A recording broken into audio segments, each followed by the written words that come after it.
here to talk about Brexit. I think there'll be a number of people referring to Brexit in a lot of detail over the course of the morning. So I'd like to talk about, I think, some of the challenges that are there, short, medium and long term, and then I think some of the potential solutions. Both we as FDII and our larger organisation, IBEC, have produced some very comprehensive solutions applicable to all areas of business. So I'll touch on some of those which are particularly important from a food and drink perspective. Just a little bit about us, first of all. As I mentioned, we're part of IBEC, and as John indicated, we're the main trade association for the food and drink sector in Ireland. We've 150 members in total, small, medium and large, a combination of manufacturers and brand owners. And we've 4 distinct areas in meat, prepared consumer foods, dairy and alcohol. And you can see some of the main areas of activity that we would represent our members on the right hand side of the screen there.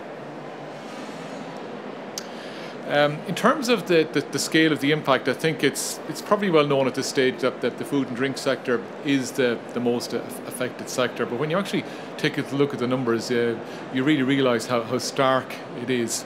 Firstly, it's worth mentioning that the food and drink sector is by far Ireland's most important indigenous industry. There's about 250,000 jobs linked to the sector, either those who are directly working in the sector in manufacturing, those working indirectly. Look around you here, everybody here is working in some way or other with the food sector. And then obviously you've got the production base, the farming community, and in turn all the services which would feed off those. So we like to say that there's 1 in 8 jobs in the economy related to agri-food. So agri-food is as important to Ireland in employment terms as the car industry is to Germany. So that, I think, shows you just how important it is.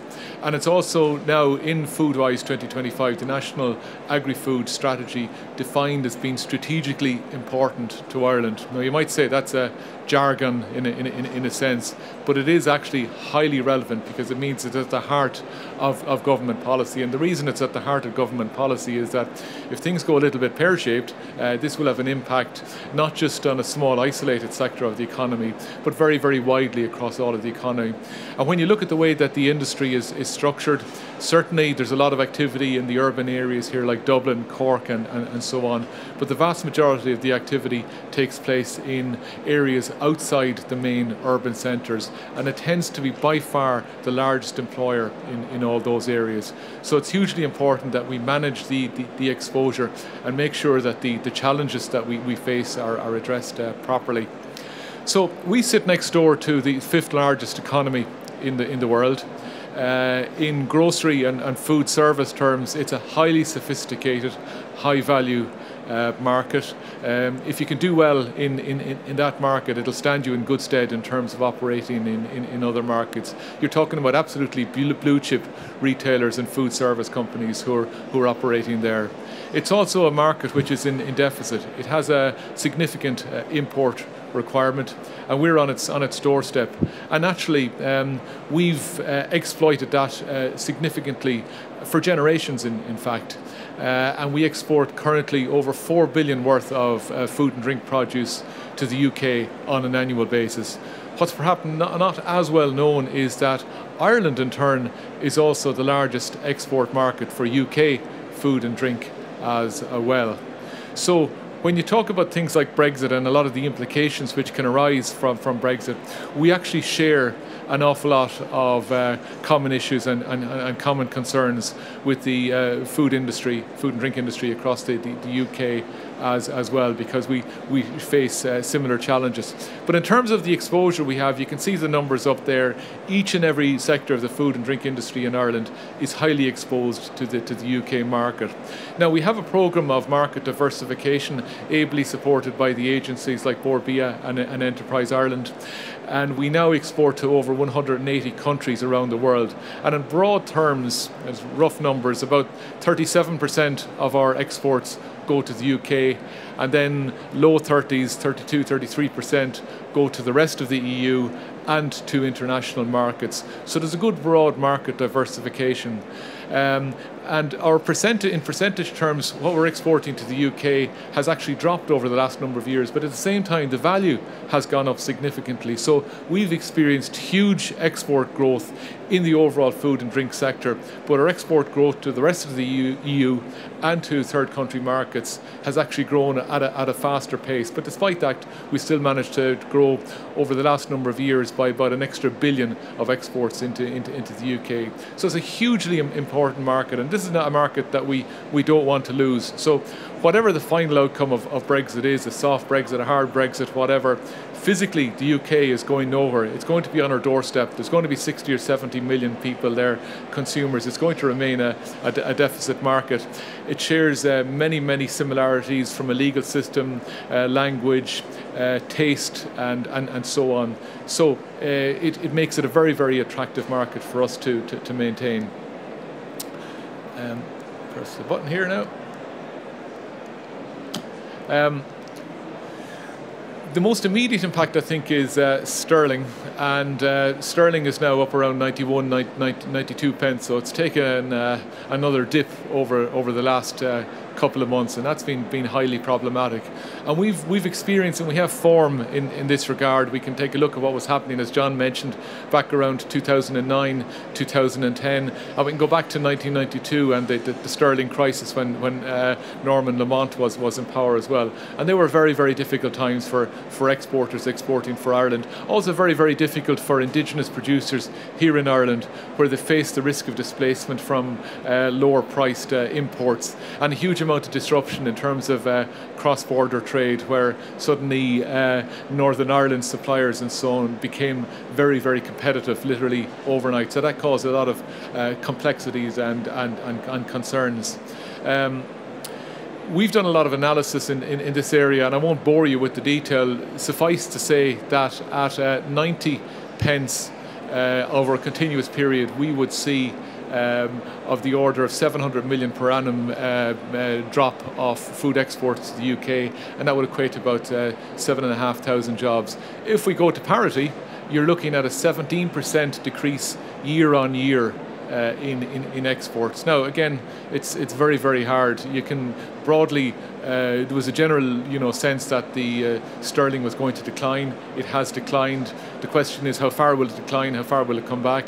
The big difference, or one of the big differences, is that in the past, sterling movements, or the exchange rate, would have been very much driven by economic fundamentals. That still remains the case to a certain extent, and certainly we've seen that in the terms of the overall weakening of sterling. But right here and now, it's very much driven on a daily or weekly basis by political news as well, and that's causing a lot of additional volatility in the currency. That makes it very difficult, both from a business planning perspective, but also in terms of the costs associated with hedging and so on, because there is a cost associated with that volatility. So none of this is particularly good news, I think, for people who have to handle these currency on an ongoing basis.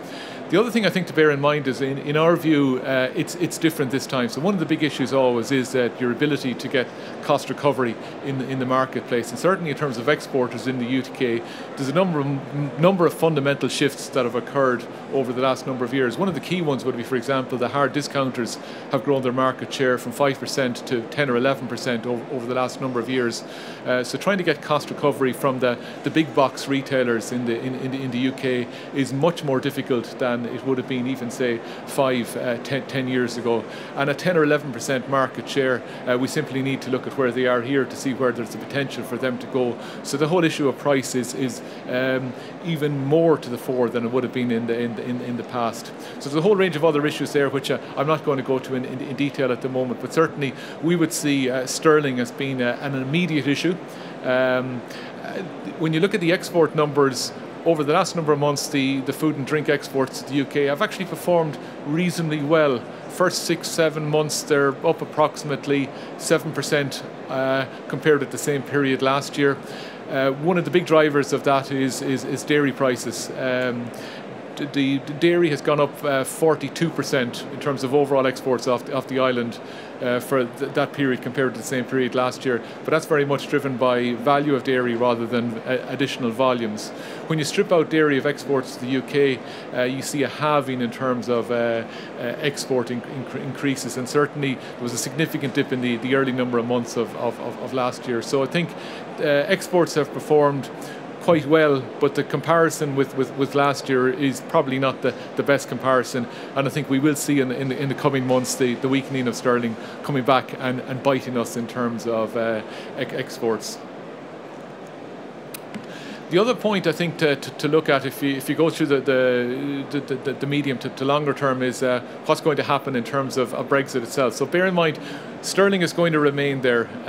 We've had to live with sterling always in terms of the currency risk. Our view is that we will see probably an increasingly weakened sterling compared with where it has been for the last number of years. Has been on average probably low 80s, 82, 83. I think there's a sense it's going to be weaker than that for the significant future. But then you move on and you move into the post Article 50 period. So after 2019, we may have a transition period, or we may have a hard scenario. So just to explain the hard scenario basically is no deal is better than a bad deal. Okay, so no deal literally, in theory, would mean that the default WTO tariffs would come in, and there are fairly significant tariffs, particularly for agri-food, and they currently surround the European Union. And for some products they can be as high as 70-80% or thereabouts. So when you plug those in, and ESRI has done some work on this, Melafruin from Food Drink Europe will be talking later on. They've also done some specific case studies there, and I think you can see up on screen there that the scenarios are very, very bleak, where you would see things like the value of, say, cheese or beef exports effectively being wiped out completely in terms of exports to the UK. And this then raises a whole series of questions.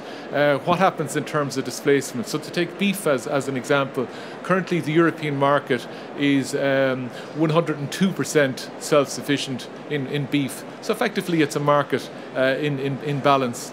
If the UK market was effectively closed off to us, that beef by and large would be displaced onto the rest of the EU 26 countries, and our market would go from 102% self-sufficient to 117% self-sufficient.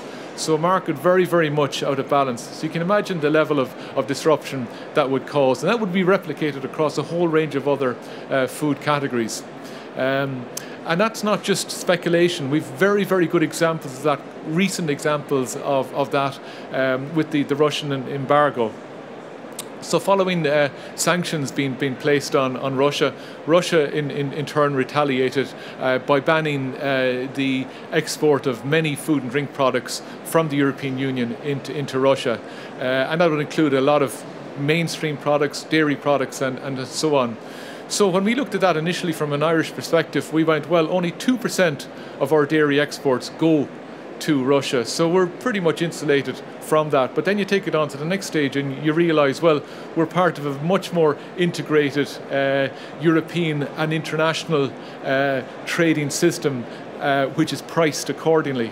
So we saw the dairy prices paid to the farmer drop from the high 30s per litre down to the low 20s per litre, primarily driven by that Russian embargo suddenly introducing a massive imbalance into the supply-demand dynamic that existed prior to that. So that's a sort of scenario that we face in terms of the worst case scenario. So within IBEC and specifically within food and drink, we've done a huge amount of analysis since way back before the vote occurred. And what we've been looking at is the whole range of business issues, looking at it in terms of the impact on individual businesses and the impact on policies.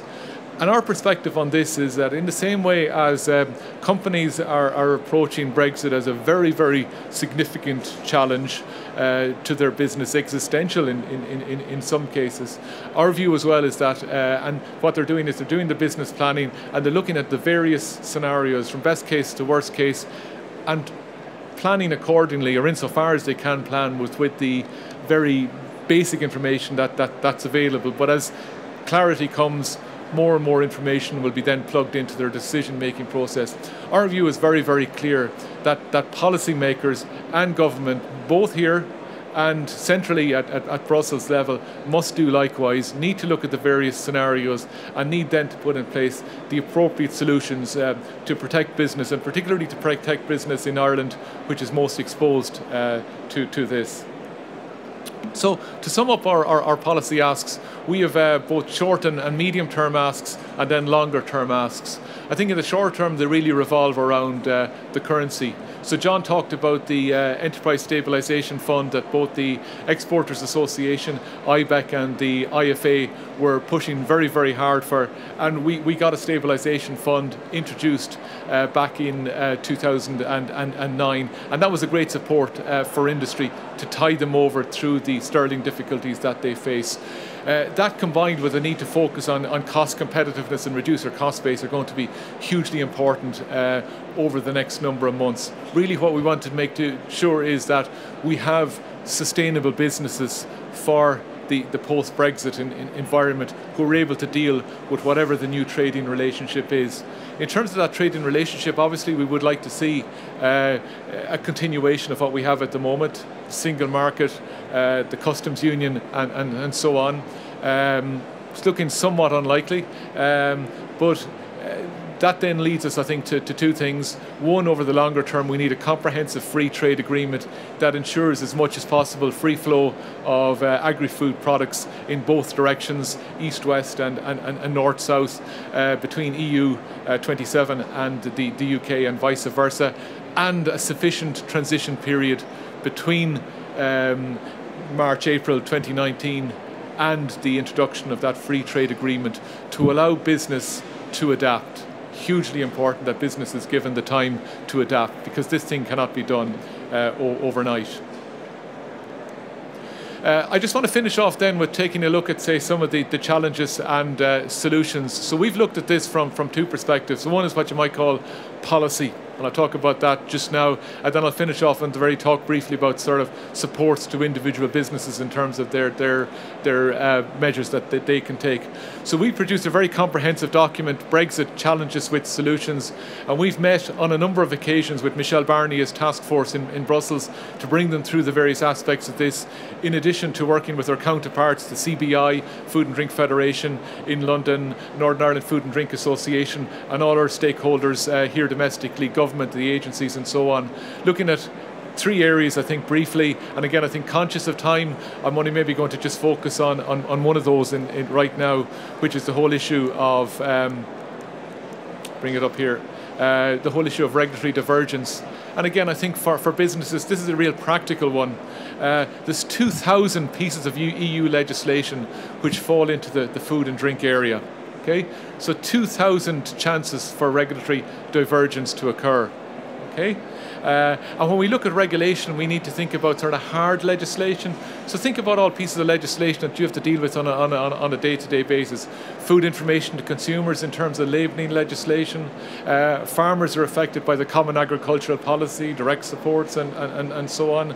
The regulators here have to deal with the rapid alert system and so on. So there's a potential for divergence across actual legislation right down to soft policy. So things like code of practice around things like marketing, which companies need to work with. So many companies, food companies here, would be members of the Advertising Standards Association of Ireland, which is a self-regulatory system. Okay, so that's what we mean by sort of soft legislation or soft policy. So there's a whole range of areas here which can be impacted. So we've proposed a number of solutions in that area, because it's going to be a cost for companies. 4 years ago, in the building next door here, we held a conference on the new labelling regulations which were just about to come in. One of our speakers from one of the larger Irish food companies said that their normal annual budget for labelling changes, just normal sort of renovation of products, introduction of new products, was being increased 7-fold the following year to allow them to bring in new labelling to comply with the new labelling regulations. So no cost recovery in the marketplace from that. Retailers weren't going to pay for that. That was something that the individual companies, brand owners, had to absorb. What I think we're likely to see over time is divergence in areas like that, where the UK will decide to make slight tweaks to legislation. So suddenly to labelling legislation. So suddenly your production line will have to have new labelling for the UK as well as for the Irish market. So it'll be about being able to capture what you have to do from a compliance perspective, and then what you need to do in terms of paying for the changes without any cost recovery in the marketplace. One very small example, and you can probably multiply that 100-fold in terms of the various things that you're going to need to monitor and capture. So very important to try and monitor this and to try and minimise the divergence which will occur. The one I just flicked over there was a whole issue of trade and customs. That's going to be hugely problematic. We're engaging with the revenue commissioners on this, and I think over the next number of months you're going to see the likes of ourselves, the likes of the Export Association, provide a lot of information, advice and support for companies to allow them to plan and to put in place the knowledge and the resources that are going to be necessary to deal with whatever environment we face post-Brexit. Another one we're lobbying very hard on, particularly in relation to the forthcoming budget, is additional supports for business. Businesses is going to need to be pump primed to allow them to make the changes for the new environment which follows. So I'm not going to go into the detail because of time on some of these single market issues. I'll finish up with this, but I might draw your attention to our website, fooddrinkireland.ie, where you'll find our overall summary of policy priorities. But we have a specific Brexit page on that site, and we have a number of our Brexit resources which will include documents like this and a similar one which provides a whole series of checklists for companies to utilise as part of their Brexit planning process. Okay, thank you very much.